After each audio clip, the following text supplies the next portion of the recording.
구독자 여러분들은 전 세계가 K-팝의 시대를 살고 있다는 사실을 실감하고 계신가요? 블랙핑크 로제의 신곡 아파트가 발매와 동시에 미국 빌보드 핫백 차트 8위, 영국 오피셜 차트 4위라는 대기록을 세우며 글로벌한 영향력을 입증하며 싸이의 기록을 넘어섰습니다. 하지만 이러한 한국 문화의 성공 이면에는 아쉬운 현상도 존재합니다. 특히 최근 태국에서 발생한 일련의 사태가 주목을 받고 있는데요. 블랙핑크의 로제와 제니가 눈부신 성과를 이어가자 일부 태국 팬들 사이에서 리사를 제외한 멤버들의 활동을 방해하려는 움직임이 포착되고 있습니다. 이 행태가 심각해한 사연자가 저희 채널에 사연을 보내왔는데요. 지금 태국에서는 무슨 일이 벌어지고 있는지 오늘의 사연 시작하겠습니다. 안녕하세요. 저는 태국 대형 언론사에서 기자로 일하고 있는 나타니입니다.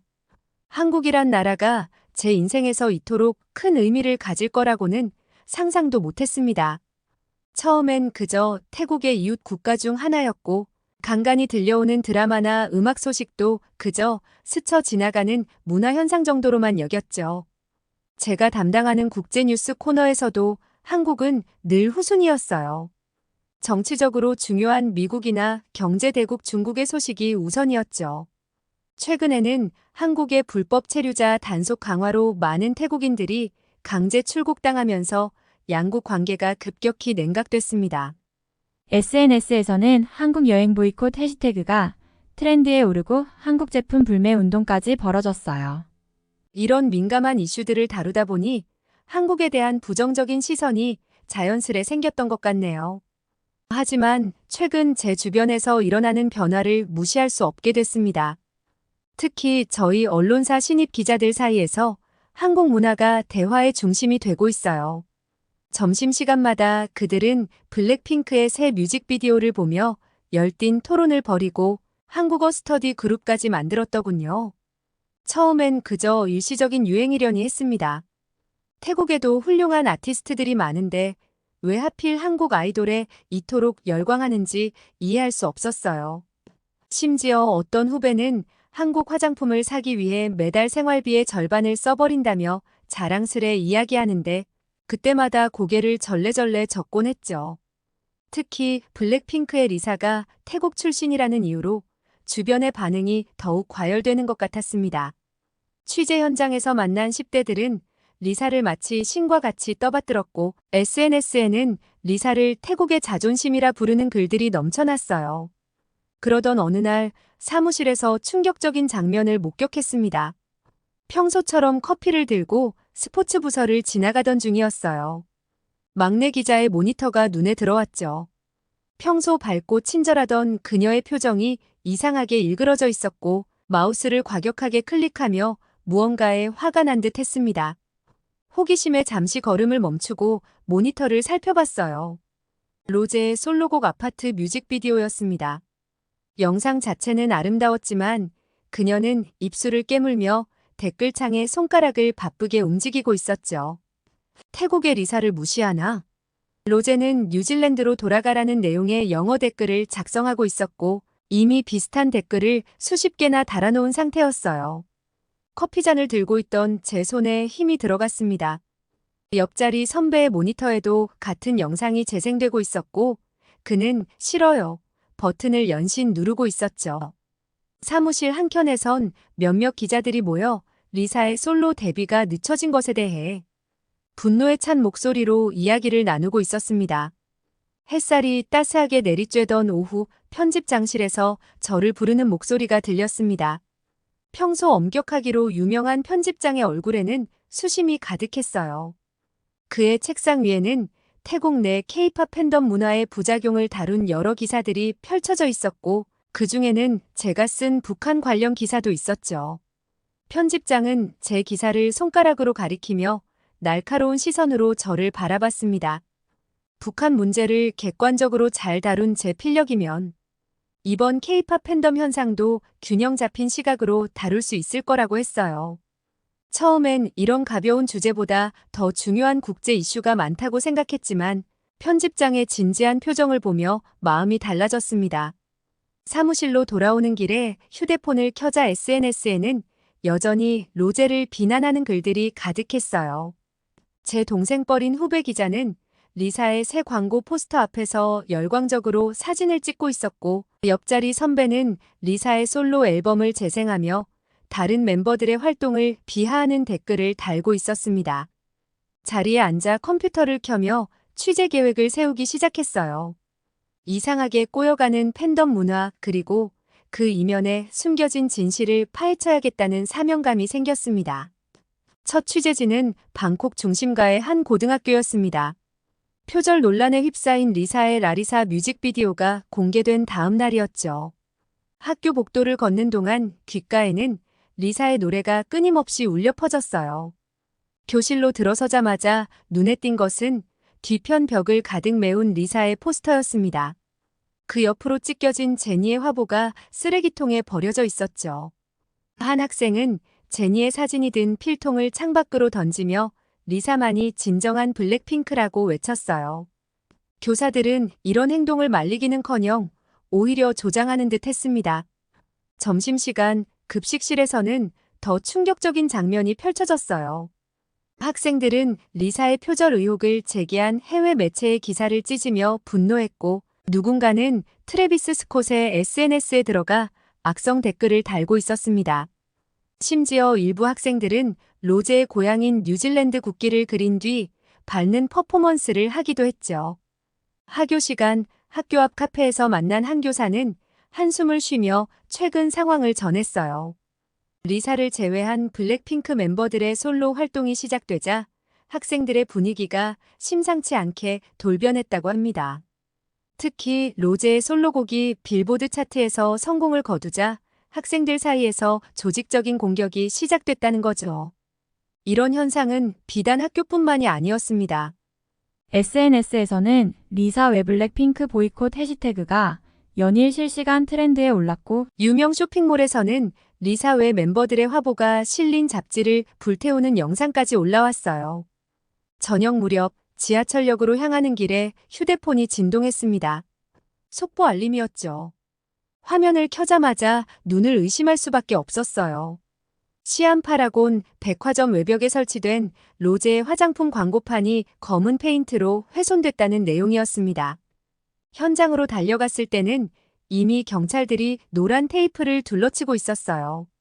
로제의 얼굴이 그려진 대형 광고판 위로 검은 페인트가 흘러내리고 있었고, 그 아래로는 태국인 리사를 무시하지 말라는 문구가 태국어로 적혀 있었습니다. 주변에 모인 사람들의 반응은 더욱 충격적이었어요. 스마트폰으로 사진을 찍으며 웃는 사람들, SNS에 실시간으로 인증샷을 올리는 젊은이들, 심지어 몇몇은 현장 앞에서 브이로그를 촬영하고 있었죠. 경찰이 체포한 10대 용의자들이 페트롤카에 올라탈 때는 주변에서 박수 소리가 터져 나왔습니다. 취재 수첩을 펼쳐 오늘 하루 동안 목격한 광경들을 보니 저는 자괴감에 빠지고 말았어요. 태국인으로서 자부심을 느껴야 할 순간에 오히려 부끄러움이 밀려왔습니다. 분명 이건 잘못된 방향이었고 이대로 둬선 안 될 것 같았죠. 취재 한 달 차가 되어갈 무렵 방콕 국제문화센터에서 열리는 아시아 팝 컬처의 진화라는 강연이 눈에 띄었습니다. 사실 그때까지만 해도 이 강연이 제 시각을 완전히 바꿔놓을 줄은 상상도 못했어요. 방콕 국제문화센터의 강연장은 예상과 전혀 다른 분위기였습니다. 평소 K-팝 행사장에서 볼 수 있던 화려한 포스터나 굿즈는 찾아볼 수 없었고, 대신 세련된 디자인의 학술 포스터가 벽면을 장식하고 있었어요. 입구에서 명함을 건네받은 참석자들의 면면도 특별했습니다. 태국의 유명 음반 프로듀서, 문화부 관계자, 그리고 각 대학의 문화연구소장들까지 청중석의 절반 이상이 업계 전문가들로 채워져 있었죠. 공연장 같던 예전 K-팝 행사와 달리 마치 국제학술대회장에 온 듯한 착각이 들 정도였어요. 연단 위 스크린에는 아시안 팝 컬처 레볼루션 포커스 온 K-팝 시스템이라는 제목이 떠 있었고, 그 아래에서 금발의 서양인이 자료를 점검하고 있었습니다. 프로그램북에서 확인한 그의 이름은 이안 프레스터, 옥스포드 대학교 문화인류학과 교수였죠. 강연이 시작되자 프레스턴은 갑자기 태국 전통음악 룩퉁의 음원을 틀었습니다. 구슬픈 선율이 강연장을 채우자 청중들의 표정이 의아해졌어요. 그리고 곧이어 그가 틀어준 음원은 다름 아닌 블랙핑크의 How You Like That. 두 음악의 리듬 패턴과 정서적 유사성을 지적하는 그의 분석은 신선한 충격으로 다가왔습니다. 프레스터의 레이저 포인터가 스크린의 그래프를 가리켰습니다. 1998년 한국의 GDP가 급격히 하락하는 지점에서 시작된 설명은 충격적이었어요. IMF 외환위기로 무너져가던 그때 한국이 선택한 것은 문화산업이었다는 겁니다. 스크린은 빠르게 다음 장표로 넘어갔습니다. SM, YG, JYP 등 대형 기획사들의 연간 매출액이 시기별로 정리되어 있었고 그 옆으로는 한국문화콘텐츠진흥원의 예산 증가 추이가 나란히 표시되어 있었죠. 특히 눈길을 끈 것은 K-팝 아이돌 트레이닝 시스템의 체계도였습니다. 보컬, 댄스, 외국어, 인성교육까지 철저하게 계획된 교육과정은 마치 하나의 작은 학교 같았어요. 강연이 절정에 달했을 때 프레스턴은 블랙핑크를 예시로 들었습니다. 4명의 멤버가 각기 다른 국적을 가졌음에도 완벽한 팀워크를 보여주는 것, 그리고 이것이 바로 K-팝의 진정한 힘이라고 설명했어요. 그의 말에 따르면 리사의 성공은 태국의 자존심이 아닌 한국 시스템과 태국 재능의 성공적인 융합이었습니다. 강연이 끝난 후 카페에 앉아 노트북을 펼쳤어요. 한국의 문화산업에 대해 더 자세히 찾아보고 싶어졌거든요. 깜짝 놀란 것은 한국의 성장 속도였습니다. 드라마, 영화, 게임, 웹툰까지 문화산업 전반에서 놀라운 성과를 거두고 있었어요. 밤이 깊어갈수록 자료를 찾는 손가락은 멈출 줄 몰랐습니다. 한국이 이룬 성과들을 하나하나 읽어내려가면서 그동안 제가 얼마나 편협한 시각으로 한국을 바라보았는지 새삼 깨닫게 됐죠.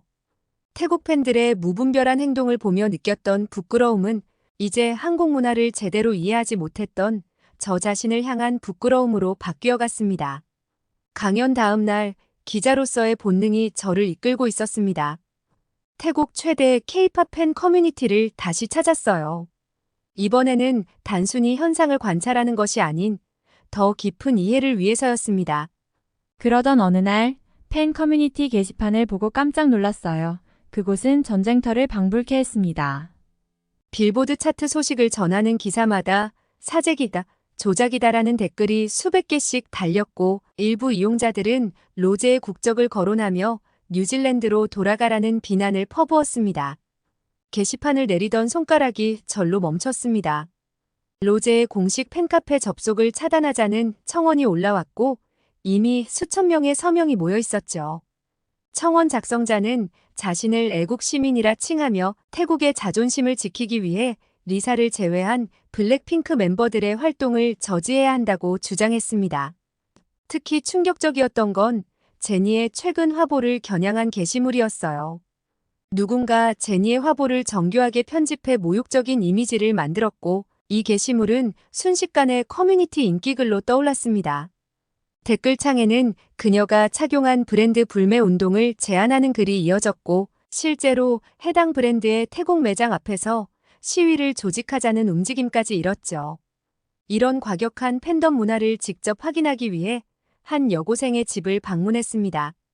그녀의 방문을 열자마자 이해할 수 없는 광경이 펼쳐졌죠. 벽면은 리사의 포스터로 빼곡했지만 그 아래 쓰레기통에는 로제와 제니의 찢겨진 사진들이 던져져 있었습니다. 책상 위에는 가위로 잘린 잡지가 놓여 있었고 제니와 로제의 얼굴이 있던 부분만 도려내진 채였죠. 더 충격적인 건 그녀의 SNS였습니다. 찢겨진 사진과 함께 진정한 태국인이라면 리사만 응원해야 한다는 글을 올렸고 수백 명의 팔로워들이 열광적인 반응을 보였어요. 일부 팔로워들은 자신들도 같은 행동을 하겠다며 인증샷 릴레이를 제안했고 이 움직임은 급속도로 퍼져나가고 있었습니다. 취재를 위해 학교 근처 문구점도 들렸는데 점원의 말에 따르면 최근 블랙핑크가 실린 잡지는 리사의 페이지만 찢어져 판매된다고 했습니다. 심지어 일부 학생들은 다른 멤버들의 페이지를 일부러 훼손하고 가기도 한다는 것이었죠. 태국의 한 대형 서점은 아예 블랙핑크 관련 잡지를 진열대에서 치워버렸다고 합니다. 리사만 따로 떼어 팔 수도 없고 잡지가 훼손되는 것을 막을 수도 없어 내린 결정이었죠. 이런 상황이 계속되자 일부 잡지사는 태국 출간 시 아예 리사만 표지에 넣는 특별판을 기획하고 있다는 소식도 들려왔습니다. 점점 더 많은 증거가 쌓여갔어요. 방콕 시내 곳곳에서 로제와 제니의 광고판이 훼손되는 사건이 잇따랐고 일부 연예인들은 이런 행동을 부추기는 듯한 발언을 서슴지 않았습니다. 태국 팬들의 이런 모습은 국제 팬 커뮤니티에서도 문제가 되고 있었죠. 취재를 진행할수록 의문이 깊어졌습니다. 프레스터의 강연이 머릿속을 맴돌았고 급기야 서재에 처박혀 있던 노트북을 다시 펼쳤습니다. 한국의 문화산업 성장 과정을 파고들수록 놀라움은 커져갔습니다. 90년대 말 국가부도 위기에 직면했던 한국은 반도체와 자동차 같은 전통산업 대신 문화 콘텐츠를 미래 산업으로 선택했더군요. 처음에는 터무니없는 선택으로 보였지만 그들은 체계적인 시스템을 통해 이를 현실로 만들어냈습니다. 특히 충격적이었던 건 한국 아이돌 산업의 치밀한 시스템이었어요. YG 엔터테인먼트의 트레이닝 시스템을 살펴보니 블랙핑크의 성공이 우연이 아님을 알 수 있었습니다. 리사가 태국에서 선발된 순간부터 한국어 교육, 보컬 트레이닝, 안무 연습, 인성 교육까지 모든 과정이 완벽하게 설계되어 있었죠. 넷플릭스에서 우연히 발견한 블랙핑크 다큐멘터리는 또 다른 충격을 안겨줬습니다. 데뷔 전 리사와 로제, 제니가 함께 숙소에서 생활하며 서로의 문화를 이해하고 존중하는 모습이 카메라에 담겨 있었어요. 그들에게 국적은 중요하지 않았습니다. 오히려 서로의 다른 점을 이해하고 받아들이며 시너지를 만들어내고 있었죠. 한국문화산업진흥원의 자료를 읽다가 흥미로운 통계를 발견했습니다. 한류로 인한 관광 수입이 반도체 수출액의 절반을 넘어섰다는 내용이었어요. 방탄소년단의 경제 효과는 무려 수조 원을 넘어섰고 블랙핑크의 글로벌 인기도 이에 견줄만 했습니다. 창가에 기대어 서울의 야경을 담은 영상을 보며 생각에 잠겼습니다. 불과 20년 전만 해도 한국은 태국보다 GDP가 낮았다는 사실이 믿기지 않았어요. 지금은 완전히 달라져 있었죠. 첨단 기술과 세련된 문화가 공존하는 도시 풍경, 그리고 그 속에서 전 세계인들이 어울려 새로운 문화를 만들어내는 모습. 노트북 화면에는 여전히 수많은 자료가 펼쳐져 있었습니다. K-드라마의 성장 과정, K-뷰티의 세계화 전략, K-푸드의 현지화 사례들까지. 한국은 문화를 통해 세계와 소통하고 있었고 그 과정에서 국적과 인종의 경계를 자연스럽게 허물어가고 있었어요. 이제야 프레스터가 말한 문화 강국의 의미를 제대로 이해할 수 있을 것 같았습니다. 취재 수첩을 다시 펼쳐보니 태국 팬들의 과격한 행동을 기록한 페이지가 눈에 들어왔어요. 그들이 보여준 극단적인 애국심은 오히려 우리의 시야를 좁히고 있었습니다. 진정한 문화 교류는 서로를 인정하고 존중하는 데서 시작된다는 것을 한국은 이미 몸소 보여주고 있었죠. 10월의 마지막 주말, 늦은 밤까지 기사의 마지막 교정을 보고 있었습니다. 모니터 속 기사는 한국 문화산업의 성장과 블랙핑크를 통한 문화적 포용성을 다루고 있었죠. 마지막 문장을 수정하고 있을 때 기사 하단에 달린 새로운 댓글이 시선을 끌었습니다. 태국의 자부심이라는 닉네임. 그 아래로 이어진 장문의 댓글은 마치 선전포고와도 같았습니다. 기자란 자가 감히 태국의 자존심을 팔아먹으려 든다로 시작하는 글은 한국 문화를 옹호하는 제 기사를 조목조목 비판했죠. 프로필을 클릭해보니 사란이라는 인플루언서였습니다. 커피를 한 모금 마시며 그의 SNS 계정을 열었습니다. 50만 팔로워. 최근 게시물은 하나같이 한국 문화를 비난하는 내용이었죠. 특히 눈에 띈 것은 제 기사를 캡처해 형광펜으로 줄을 그어가며 비판한 게시물이었습니다. 한국 문화의 장점만 부각하고 태국 문화를 폄하하는 매국적 기사라는 제목의 이 게시물은 이미 10만 개가 넘는 좋아요를 받아두고 있었어요. 스크롤을 내릴수록 등줄기에 식은땀이 흘렀습니다. 사라는 제 기사의 매 문단마다 자신만의 해석을 덧붙이고 있었고 그의 팔로워들은 댓글을 통해 저를 향한 원색적인 비난을 쏟아내고 있었죠. 한국 돈에 매수된 기자, 태국을 모욕하는 기레기와 같은 악성 댓글이 수천 개씩 달려 있었습니다. 새벽 2시, 피로에 지친 눈을 비비며 노트북을 끄려는 순간 새로운 알림이 떴습니다. 사란이 유튜브 실시간 방송을 시작했다는 소식이었죠. 화면 속 그의 얼굴은 분노로 일그러져 있었고 배경으로는 제 기사가 크게 띄워져 있었습니다. 우리는 이런 기사를 더 이상 좌시해선 안 됩니다라며 시청자들의 분노를 부추기는 그의 목소리가 새벽 공기를 가르고 있었습니다. 결국 그날 밤 기사 마감은 하지 못했습니다. 대신 사란의 과거 게시물들을 하나하나 살펴보며 메모를 채워나갔죠. 이 사건은 단순한 기사 비판을 넘어 우리 사회에 잠재된 더 큰 문제를 들여다볼 기회가 될 것 같았습니다. 다음 날 아침 사무실에 도착하자 편집장이 저를 불렀습니다. 제 기사에 대한 항해 전화가 빗발치고 있다는 것이었어요. 심지어 사라는 자신의 유튜브 채널에서 일시간짜리 방송을 통해 제 기사를 조목조목 반박했습니다. 태국 아이돌은 왜 키우지 않는가? 한국에 휘둘리는 태국 연예계를 주제로 한 그의 방송은 24시간 만에 조회수 100만을 돌파했죠.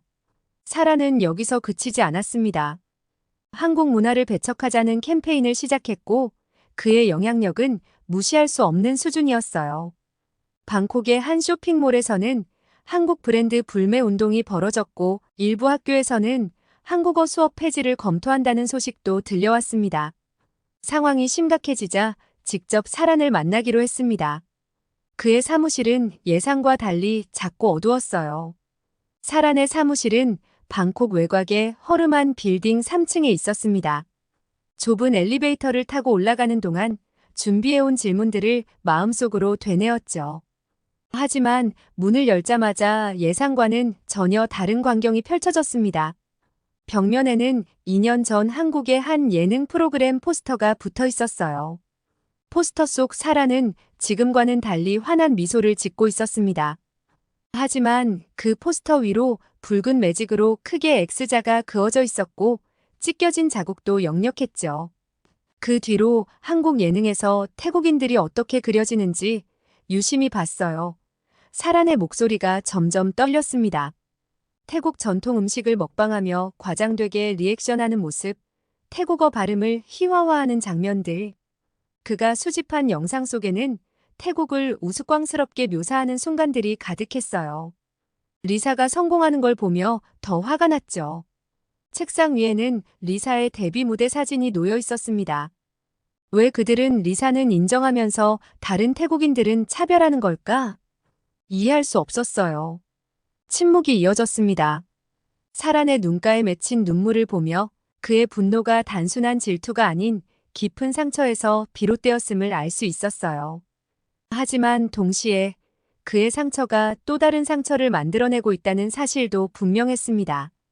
대화가 이어질수록 그의 목소리에서 묘한 감정이 느껴졌습니다. 특히 자신이 한국에서 겪었던 차별 경험을 이야기할 때는 목소리가 떨렸죠. 그의 이야기를 들으며 사무실의 공기가 무거워졌습니다. 책상 위에 놓인 찢겨진 예능 프로그램 대본, 구겨진 태국어 자막들, 그리고 구석에 처박혀 있는 한국 관광 기념품들이 그의 상처를 대변하고 있었습니다. 한국 예능에서 태국인을 희화화하는 장면들을 보여주는 동안 사란의 손끝이 미세하게 떨리는 것을 발견했어요. 태국 음식을 과장되게 먹는 장면, 태국어 발음을 조롱하는 모습, 태국 문화를 단순히 이국적이라는 프레임으로만 다루는 영상들. 그가 수집한 자료들은 분명 문제가 있어 보였습니다. 특히 리사의 이름이 언급될 때마다 그의 목소리에서 묘한 감정이 느껴졌어요. 같은 태국인으로서 자부심과 동시에 강한 질투가 뒤섞인 듯 했습니다. 자신은 한국에서 웃음거리가 되었는데 리사는 존경받는 스타가 되었다는 현실이 그를 괴롭히고 있었죠. 컴퓨터 화면에 떠 있는 그의 최근 방송 영상들을 보며 한숨이 나왔습니다. 태국의 자존심을 지키자는 구호 아래 수만 명의 젊은이들이 그의 말에 열광하고 있었어요. 한 개인의 상처가 이렇게 큰 파장을 일으킬 수 있다는 사실이 두렵게 느껴졌습니다. 더 안타까웠던 건 그의 영향력이 만들어내는 결과물이었어요. 한국 문화를 무조건적으로 배척하는 10대들, 블랙핑크 멤버들을 향한 무차별적인 비난, 양국 관계를 악화시키는 무분별한 댓글들. 한 사람의 상처가 수많은 사람들의 인식을 왜곡시키고 있었습니다. 사란의 책상 한켠에는 아이러니하게도 오래된 K-팝 CD들이 꽂혀 있었어요. 겉면은 먼지로 흐려졌지만 몇몇 CD는 여러 번 재생한 흔적이 역력했죠. 그의 분노의 이면에는 한때 한국 문화를 진심으로 사랑했던 순수한 팬의 모습이 있었다는 걸 알 수 있었습니다. 편집장이 책상 위에 새로운 기획안을 내려놓았습니다. K-팝과 태국 문화 충돌을 넘어서라는 제목의 특별 취재 시리즈였어요.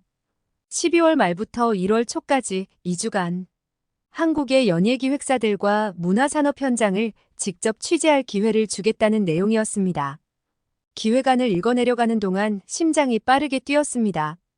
YG 엔터테인먼트, SM 엔터테인먼트, 한국문화산업진흥원 등 주요 기관들과의 인터뷰가 이미 섭외되어 있었고 한국 대중문화 전문가들과의 만남도 예정되어 있었죠. 특히 블랙핑크의 트레이닝 시스템을 직접 볼 수 있다는 내용에 눈이 크게 떠졌습니다. 취재 일정을 살펴보니 더욱 기대감이 커졌어요. 태국계 연습생들의 교육과정, K-팝 아이돌의 트레이닝 시스템, 그리고 다국적 멤버들의 조화로운 팀워크가 만들어지는 과정까지 그동안 의문이었던 모든 것들을 직접 확인할 수 있을 것 같았습니다. 특히 눈에 띈 것은 한국의 겨울이었어요. 태국에서는 경험할 수 없는 눈 내리는 서울의 풍경을 상상하며 이번 취재가 제 인생의 큰 전환점이 될 거란 예감이 들었습니다. 지금까지의 취재가 태국 내 시각에서 바라본 한국 문화였다면 이제는 정반대의 시선으로 이야기를 들여다볼 차례였습니다. 그리고 이를 통해 양국의 문화가 어떻게 하면 진정으로 조화를 이룰 수 있을지 그 해답을 찾을 수 있을 것 같았어요. 한 달 반 뒤면 만나게 될 한국의 겨울을 상상하며 잠시 생각에 잠겼습니다. SNS에는 벌써부터 한국의 쌀쌀해진 날씨 소식이 올라오기 시작했고 서울거리의 단풍 사진들이 하나둘 공유되고 있었죠.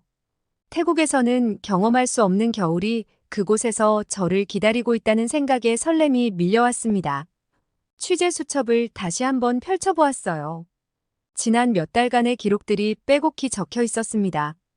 처음 페이지에는 로제의 훼손된 광고판 사진이 붙어 있었고 마지막 페이지에는 사랑과의 인터뷰 내용이 담겨 있었죠. 그 사이에는 프레스터의 강연 내용, 한국 문화산업의 성장 과정, 그리고 수많은 10대들의 이야기가 기록되어 있었습니다. 창밖으로 보이는 방콕의 뜨거운 햇살과 달리 곧 경험하게 될 서울의 겨울은 어떤 모습일지 상상해 보았어요. 첫눈이 내리는 광화문 거리, 한강공원의 차가운 바람, 그리고 명동의 밝은 조명들. 이 모든 것이 제게는 새로운 경험이 될 것이라는 생각에 가슴이 설렜습니다. 한국행을 준비하며 그동안 제가 겪은 변화를 되돌아보게 되었어요. 처음에는 단순한 취재로 시작된 이 여정이 이제는 저에게 완전히 새로운 시각을 선물해 주었다는 것을 느낄 수 있었습니다. 한국에 가서 한국의 진정한 문화 선진국으로서의 본보기를 배우고 돌아오고 싶습니다. 다음 사연 시작하겠습니다. 여기 실리콘밸리의 한 방송국에서 한국 취재는 당장 뒤엎으라는 상사의 말에 그럴 수 없다며 강하게 주장하는 한 PD가 있습니다. 과연 이들에게는 무슨 사연이 있었던 걸까요? 오늘의 사연 시작합니다. 안녕하세요. 저는 미국 실리콘밸리의 방송국에서 PD로 일하고 있는 제이슨입니다. 최근 AI 기술의 발전과 그 영향력에 대한 다큐멘터리 시리즈를 기획하게 되었습니다. 처음에는 미국의 기술력을 중심으로 다룰 생각이었으나 취재를 진행하면서 예상치 못한 사실들을 마주하게 되었습니다. 특히 놀라웠던 것은 전 세계에서 단 3곳만이 초거대 AI 생태계를 구축하고 활용할 수 있다는 사실이었죠. 미국, 중국, 그리고 뜻밖에도 한국이 그 목록에 포함되어 있었습니다. 스탠포드 대학의 AI 연구실 방문은 제 인생의 전환점이 되었습니다. 그곳에서 만난 한국 출신 연구원들의 역량은 제 예상을 훨씬 뛰어넘었어요. 특히 김민수 박사의 연구 발표는 잊을 수 없는 경험이었죠. 그의 자연어 처리 알고리즘은 기존 모델들의 한계를 완전히 뛰어넘는 혁신적인 접근법을 보여주었습니다. 김 박사가 개발한 AI 번역 시스템은 정말 대단했습니다. 이 시스템은 영어, 한국어, 중국어 같은 서로 다른 아시아 언어들을 번역할 때 매우 정확했어요. 100개의 문장을 번역하면 그중 95개 이상이 완벽하게 번역된다는 뜻입니다. 이는 기존에 가장 뛰어나다고 알려진 번역 시스템보다 10개 더 많은 문장을 정확히 번역한 셈이죠. 더 놀라운 점은 이 뛰어난 성능을 내는데 필요한 컴퓨터의 능력이었습니다. 보통 AI 시스템은 성능이 좋아질수록 더 큰 컴퓨터 파워가 필요합니다. 하지만 김 박사의 시스템은 오히려 더 작은 컴퓨터로도 운영이 가능했어요. 쉽게 말해 고성능 컴퓨터 대신 일반 노트북으로도 이 뛰어난 번역 시스템을 돌릴 수 있다는 뜻입니다. 이는 마치 연비가 좋으면서도 더 빠른 자동차를 만든 것과 같은 혁신적인 결과였습니다. 성능은 올라가고 필요한 자원은 줄어들었으니 AI 기술의 효율성 면에서 큰 도약을 이룬 것이죠. 이런 혁신적인 기술력을 목격하면서 저는 충격적인 사실을 깨달았습니다. 전 세계에서 단 3나라만이 초거대 AI 생태계를 구축하고 활용할 수 있다는 것이었죠. 그리고 놀랍게도 한국이 미국, 중국과 함께 그 반열에 올라 있었습니다. 이 사실은 저를 완전히 흔들어 놓았어요. 초거대 AI를 개발하고 상업적으로 성공시키는 능력을 가진 나라가 단 3뿐이라니, 그것도 한국이 그중 하나라니 믿기 힘들었습니다. 제가 알고 있던 세계 기술 지도가 순식간에 재편되는 듯 했어요. 한국이 AI 기술에서 이렇게 앞서 나가고 있다는 사실은 제가 가졌던 기존의 모든 편견을 무너뜨렸습니다. 더욱 놀라웠던 것은 한국이 단순히 기술 개발에 그치지 않고 이를 다양한 산업에 적용하여 실질적인 경쟁력을 갖추고 있다는 점이었습니다. 이는 한국이 AI 기술의 미래를 선도하는 중요한 국가 중 하나라는 것을 의미했죠.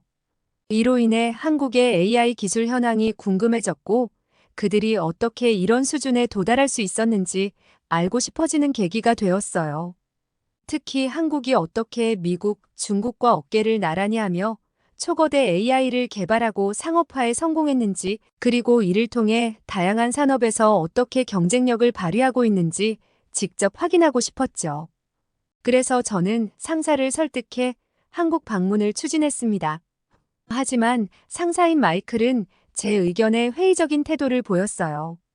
왜냐하면 그는 미국 중심의 기술 우월주의에 깊이 젖어 있었거든요.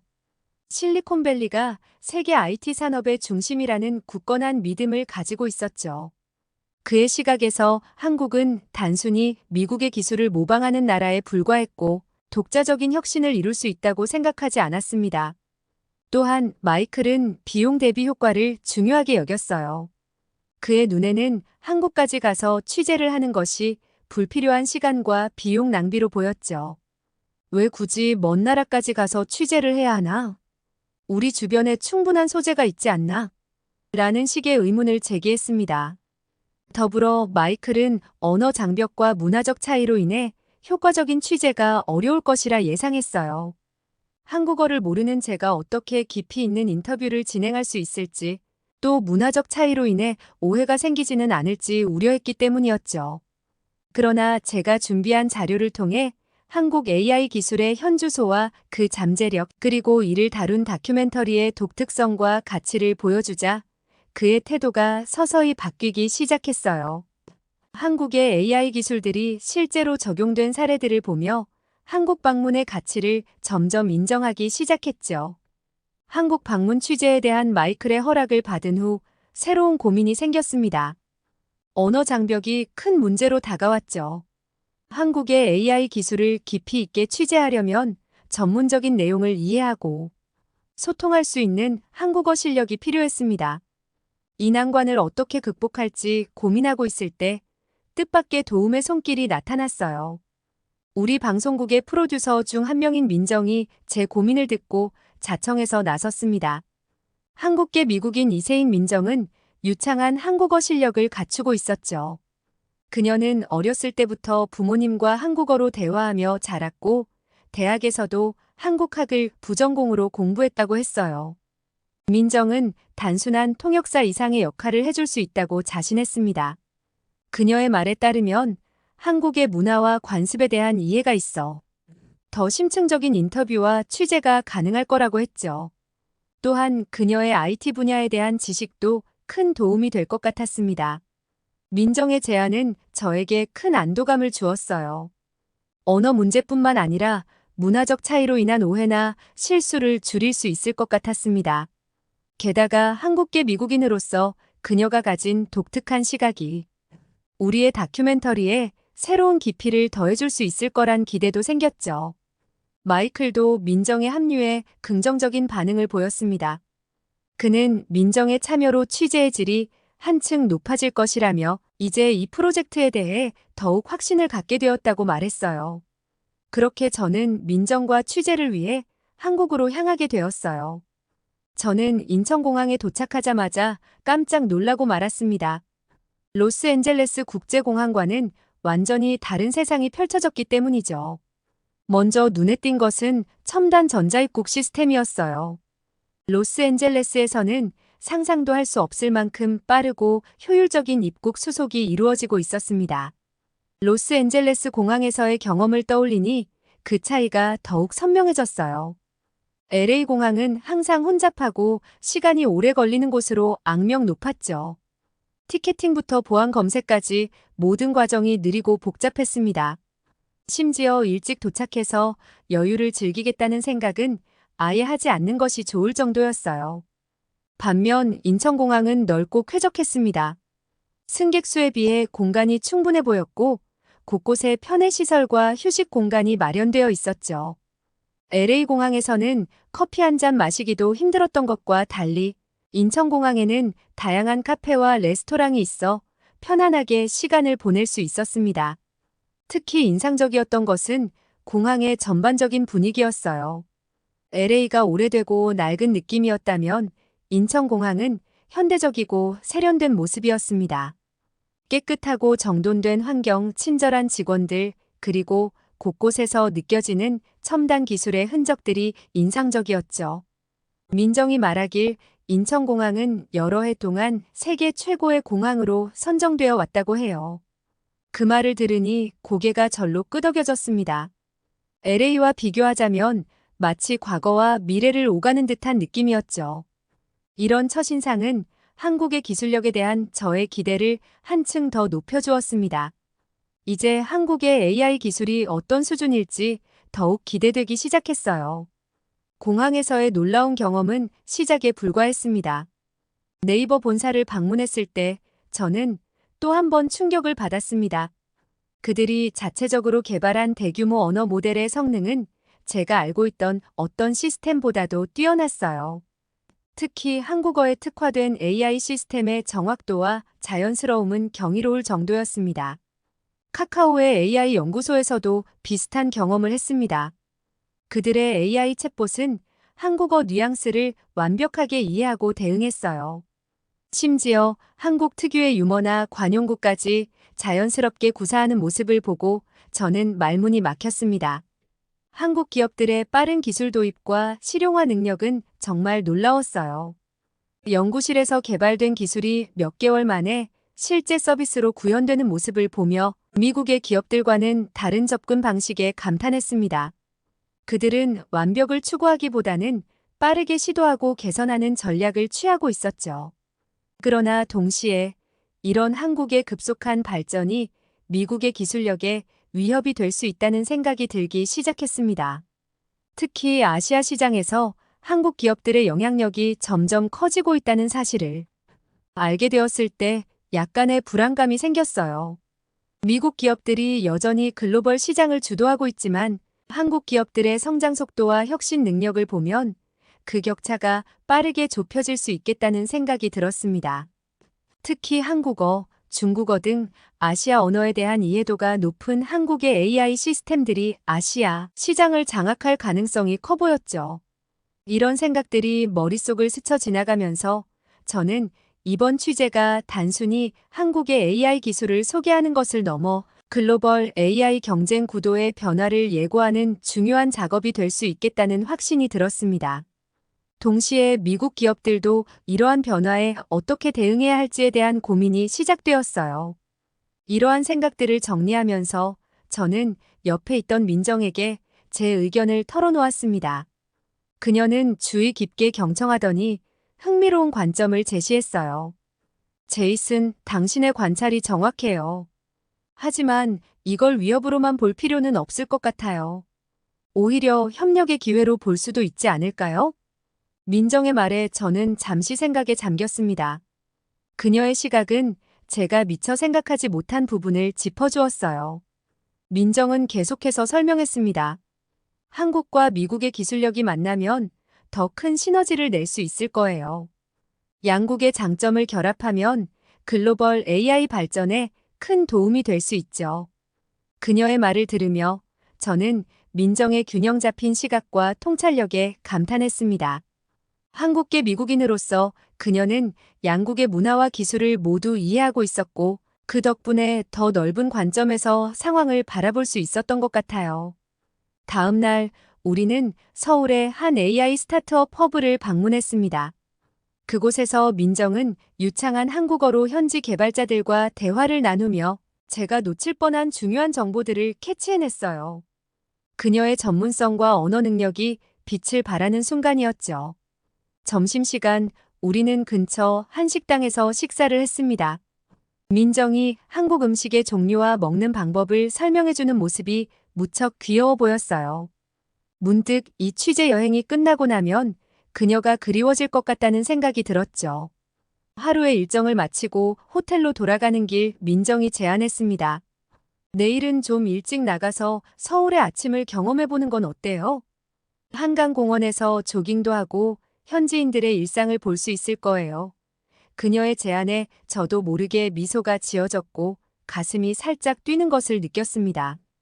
이렇게 취재는 계속되었고 저는 한국의 AI 기술뿐만 아니라 민정이라는 특별한 동료에 대해서도 점점 더 관심을 갖게 되었어요. 한국에서의 취재를 마치고 실리콘밸리로 돌아온 저는 새로운 갈등에 직면할 수밖에 없었어요. 왜냐하면 상사인 마이클 때문이었죠. 그와의 첫 미팅에서부터 긴장감이 감돌았습니다. 마이클은 제가 준비한 보고서를 훑어보더니 얼굴을 찌푸렸어요. 제이슨, 이건 우리가 의도한 바가 아니야. 미국 중심의 내용으로 다시 정리해. 마이클의 말에 저는 너무 당황했습니다. 한국의 AI 기술력과 그들의 혁신적인 접근 방식을 공정하게 다루는 것이 중요하다고 생각했기 때문이죠. 저는 조심스럽게 한국의 기술력은 무시할 수 없을 정도로 발전했다고 말했고 이를 다루지 않으면 우리 다큐멘터리의 신뢰성이 떨어질 수 있다고 주장했어요. 그렇게 마이클과의 갈등은 며칠 동안 계속되었습니다. 그는 미국의 기술 우위를 강조하길 원했고 저는 객관적인 시각에서 글로벌 AI 동향을 다루고 싶었어요. 이 과정에서 민정은 저에게 큰 힘이 되어 주었죠. 그녀는 밤늦게까지 남아 자료를 정리하고 한국 취재 내용의 중요성을 뒷받침할 수 있는 추가 데이터를 찾아주었어요. 어느 날 밤 사무실에 둘만 남아 작업하던 중 민정이 제 생각이 옳다며 저의 의견에 대한 지지를 해주었죠. 그녀의 말에 용기를 얻어 저는 마이클을 한 번 더 설득해보기로 했습니다. 다음 날 저는 민정과 함께 준비한 프레젠테이션을 마이클에게 보여주었어요. 한국의 AI 기술이 글로벌 시장에 미치는 영향, 그들의 빠른 상용화 능력, 그리고 이것이 향후 AI 산업 지형을 어떻게 바꿀 수 있는지를 상세히 설명했죠. 마이클은 처음엔 마음에 안 드는 표정이었지만 점차 관심을 보이기 시작했습니다. 프레젠테이션이 끝나고 마이클이 말했습니다. 좋아, 제이슨. 내 관점이 흥미롭군. 하지만 이걸 어떻게 미국 시청자들에게 어필할 수 있을지 고민해봐. 이것은 반은 설득했지만 절반은 아직 갈 길이 멀다는 것을 의미했죠. 회의실을 나오는 길에 민정이 제 어깨를 토닥이며 이제야 첫 단추를 끼웠다고 응원한다고 해주었죠. 그녀의 미소를 보며 저는 이 프로젝트가 단순히 다큐멘터리 제작을 넘어 제 인생의 중요한 전환점이 될 것이라는 확신이 들었습니다. 그날 저녁 민정과 함께 늦은 저녁을 먹으며 앞으로의 계획을 논의했어요. 우리는 한국의 AI 기술을 더 깊이 있게 조사하기로 했고, 동시에 미국 기업들의 반응도 취재하기로 했습니다. 대화를 나누는 동안 저는 민정의 지적인 매력과 열정에 점점 더 끌리고 있다는 것을 서서히 느끼기 시작했습니다. AI 기술의 눈부신 발전을 취재하는 과정에서 급속한 진보가 초래할 수 있는 부작용이 제 관심을 끌기 시작했어요. 개인정보 보호 문제, 윤리적 딜레마, 기술 종속 등의 이슈가 마음에 걸렸고 이런 고민을 민정에게 털어놓았죠. 그녀는 흥미로운 제안을 내놓았고 이를 계기로 우리는 실리콘밸리의 AI 윤리 연구소를 방문하게 되었습니다. 그곳에서 만난 사라 박사는 AI의 편향성 문제에 대해 열정적으로 설명해 주었어요. AI가 인간의 편견을 그대로 반영할 수 있다는 점, 이를 해결하기 위해 다양성을 갖춘 팀이 AI를 개발해야 한다는 주장이 인상적이었습니다. 이어서 찾은 시민단체에서는 AI 기술이 사회적 약자에게 미치는 영향에 대해 깊이 있는 대화를 나눌 수 있었어요. 민정은 단순한 통역을 넘어 날카로운 질문을 던지며 대화를 이끌어갔고 그녀의 질문 하나하나가 우리 다큐멘터리에 중요한 논점을 제공했습니다. 취재를 마치고 나오는 길에 민정이 한 말이 깊이 와닿았어요. AI 기술 발전의 빛과 그림자, 그리고 균형 잡힌 시각의 중요성에 대한 그녀의 의견에 깊이 공감했죠. 문득 한국에서의 경험이 떠올랐습니다. AI 기업들의 윤리적 고민, 정부와 기업, 학계의 협력으로 만들어지는 AI 윤리 가이드라인 등이 생각났고 이에 대해 민정과 의견을 나누었어요. 우리는 한국과 미국의 접근 방식을 비교해 볼 필요성에 동의했습니다. 그날 밤 늦게까지 사무실에 남아 취재 내용을 정리했어요. 작업을 마무리할 무렵 민정이 흥미로운 소식을 전해왔어요. 제이슨, 다음 주에 도쿄에서 국제 AI 컨퍼런스가 열린대요. 우리 프로젝트에 딱 맞는 행사 같은데 어떻게 생각하세요? 민정의 제안에 저는 즉시 흥미를 느꼈습니다. 하지만 행사 참가 신청이 이미 마감된 상태였죠. 그런데 민정은 그녀의 인맥을 총동원해 우리를 위한 특별 참가 기회를 마련해냈어요. 그녀의 열정과 추진력에 다시 한번 감탄했습니다. 급하게 출장 계획을 세우고 마이클의 승인을 받는 과정은 쉽지 않았지만 민정의 설득력 있는 프레젠테이션 덕분에 결국 허락을 받아낼 수 있었어요. 그렇게 우리는 국제 AI 컨퍼런스 취재차 도쿄를 방문하게 되었습니다. 이 컨퍼런스는 전 세계의 AI 기술을 한자리에서 비교할 수 있는 절호의 기회였죠. 민정의 탁월한 네트워킹 덕분에 우리는 이 중요한 행사에 참가 자격을 얻을 수 있었습니다. 도쿄에 도착하자마자 일본의 AI 기술 현황이 예상과 달리 다소 실망스럽다는 걸 느꼈어요.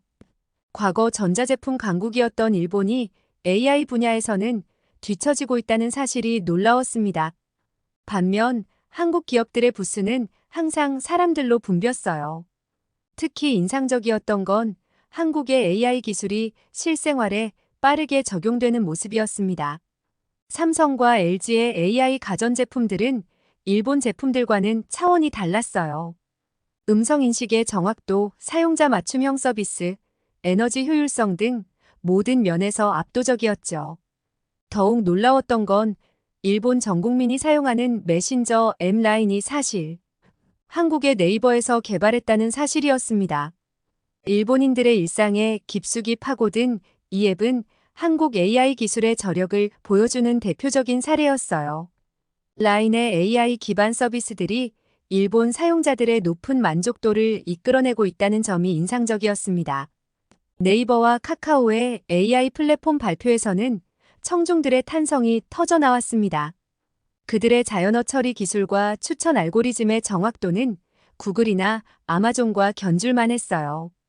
심지어 일부 분야에서는 더 뛰어난 성능을 보여주기도 했죠. 특히 네이버가 라인을 통해 축적한 다국어 데이터를 활용한 AI 번역 기술은 참석자들의 큰 관심을 받았습니다. 한 일본 기자가 저에게 다가와 한국의 빠른 성장 비결에 대해 물었어요. 저는 한국의 과감한 투자와 빠른 의사결정 구조, 그리고 정부와 기업의 긴밀한 협력을 언급했습니다. 이에 그 기자는 한숨을 쉬며 일본의 보수적인 기업 문화와 느린 의사결정 과정을 지적하더군요. 그러면서 그는 조금 쓴웃음을 지으며 말을 이어갔어요. 사실 저도 일본인으로서 현실을 인정하기 힘들지만 한국이 우리를 너무 앞서가고 있다는 게 솔직히 답답합니다. 불과 몇 년 전만 해도 우리가 선두에 있다고 생각했는데 이제는 따라잡기도 벅차 보이네요. 그의 솔직한 고백에 저는 약간 놀랐습니다. 그는 계속해서 말했어요. 한국의 빠른 혁신 속도와 과감한 도전 정신이 부럽습니다. 우리도 변해야 한다는 걸 알지만 오랜 관행을 바꾸기가 쉽지 않아요. 이대로 가다간 AI 분야에서 완전히 뒤처질까봐 걱정됩니다.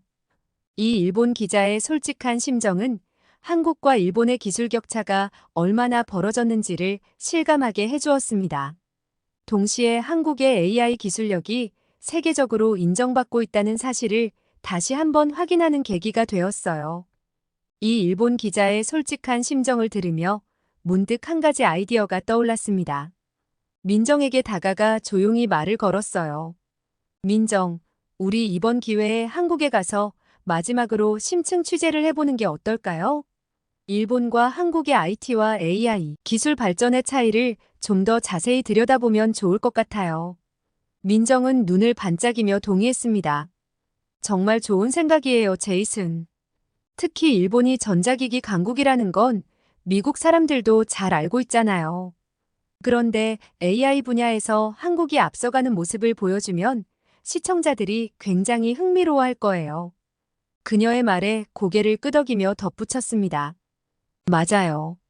지난번 한국 방문 때 놓쳤던 부분들도 이번 기회에 꼼꼼히 챙겨볼 수 있을 것 같아요.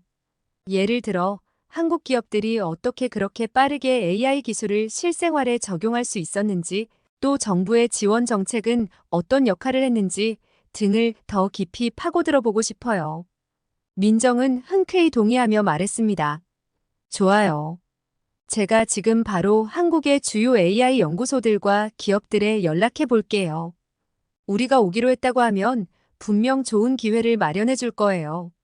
그렇게 우리는 도쿄 컨퍼런스 일정을 마치자마자 한국행 비행기에 오르기로 했습니다. 비행기 안에서 민정과 함께 취재 계획을 세우면서 이번 여정이 우리 다큐멘터리의 결정적인 전환점이 될 것이라는 예감이 들었어요. 한국과 일본의 기술 격차를 객관적으로 보여줌으로써 글로벌 AI 시장의 새로운 판도를 생생하게 전달할 수 있을 것 같았습니다. 성공적인 취재를 마치고 실리콘밸리로 돌아와 취재 내용을 정리해 마이클에게 보고했습니다. 예상과 달리 마이클은 매우 흥미롭게 들었고, 특히 미국에서는 구글이 앞서지만 한국에서는 네이버가 압도적인 점에 큰 관심을 보였어요. 이런 대조적인 상황이 시청자들의 호기심을 자극할 거야라며 만족스러워했죠. 우리의 다큐멘터리는 미국의 AI 기술력뿐 아니라 한국을 비롯한 다른 국가들의 혁신적인 접근 방식도 균형 있게 다루게 되었습니다. 특히 한국의 빠른 상용화 능력과 사용자 중심 혁신이 글로벌 AI 발전에 미치는 긍정적 영향을 강조했어요. 이 과정에서 민정의 통찰력 있는 조언이 큰 도움이 되었습니다. 다큐멘터리 제작이 막바지에 접어들 무렵 저는 더 이상 제 마음을 숨길 수 없었습니다. 민정을 바라볼 때마다 느껴지는 떨림과 설렘이 점점 커져갔어요.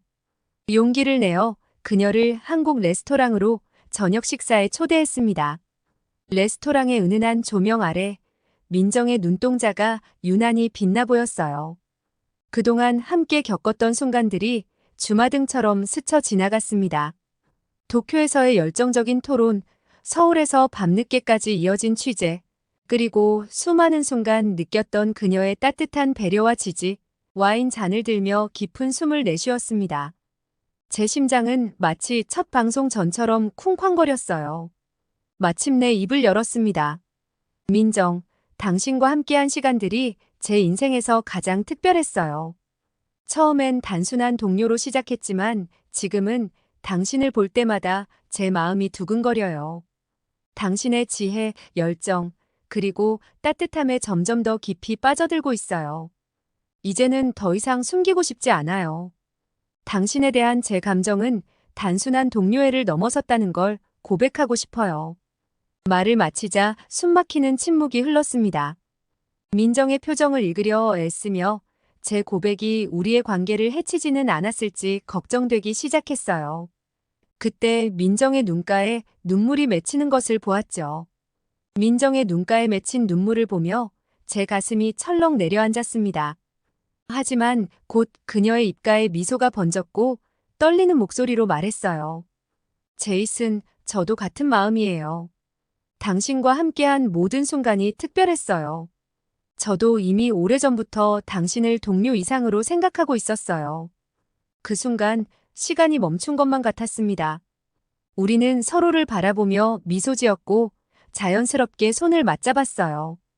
그렇게 우리의 관계는 연인으로 발전했습니다.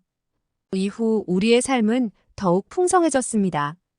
개인적인 행복감은 물론이고 직업적인 면에서도 놀라운 시너지를 발휘하게 되었어요. 서로의 장점을 더욱 잘 이해하게 되어 업무 효율도 높아졌고 아이디어를 나누는 과정에서 더 창의적인 결과물이 나오기 시작했습니다. 다큐멘터리 작업에서도 우리의 새로운 관계는 긍정적인 영향을 미쳤어요. 문화적 차이에서 오는 시각의 차이도 이제는 약점이 아닌 강점으로 작용했죠.